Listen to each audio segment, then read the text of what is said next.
The following BLTV program is brought to you by O'Flaherty Law. Please enjoy. Welcome to Learn About Law. My name is Kevin O'Flaherty from O'Flaherty Law. I hope you find this video and podcast helpful. If you need some help, please feel free to call us at 630-324-6666.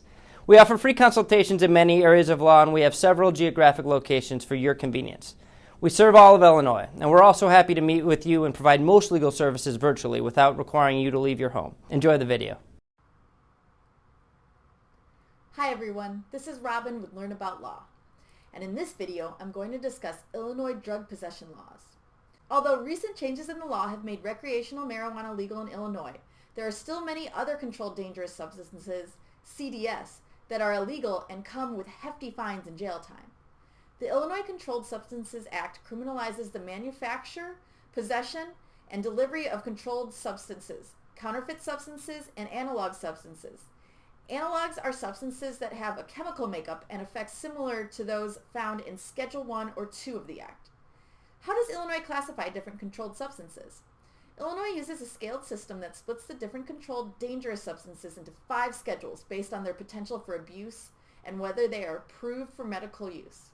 Schedule 1 drugs have the highest potential for abuse and no applicable medical use, while Schedule 5 drugs have the lowest potential for abuse with at least some degree of medical utility. Examples of drugs from each schedule can be found below. Each drug schedule has its own set of penalties and fines, although many overlap.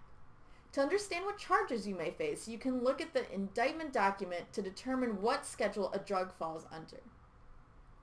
However, your lawyer should be able to easily answer these questions for you.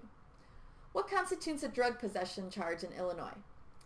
Illinois drug law splits potential possession crimes into 2 distinct categories: possession of a controlled substance or analog, or possession of a controlled substance or analog with the intent to manufacture and distribute. Most individuals who are brought in on drug charges are done so because the illegal substance was found on their person or within their property. However, drug possession charges are not always guaranteed. Securing a conviction for drug possession requires that the following be proven beyond a reasonable doubt: the identity of the drug in question, the defendant knowingly possessed the substance, and the defendant had unobstructed access and control over the substance. The last point can be proven through actual control or constructive possession.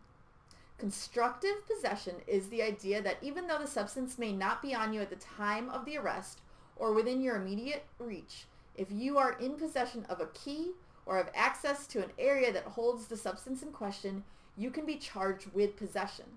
This also includes the just holding it for a friend defense.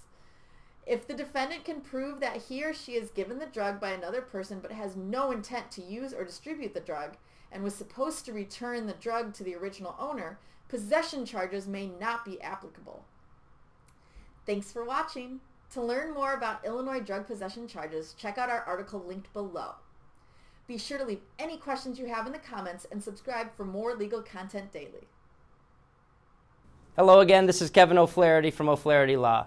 I hope you enjoyed the video and podcast. If you did, we'd love it if you'd subscribe to our channel. If you need legal help in this or any other area of law, please do not hesitate to reach out and schedule a consultation. Most consultations are free and all can be conducted remotely if you'd like. Please email us, book online, or call us at 630-324-6666. We have many locations for your convenience and we serve all of Illinois. So thanks again for watching.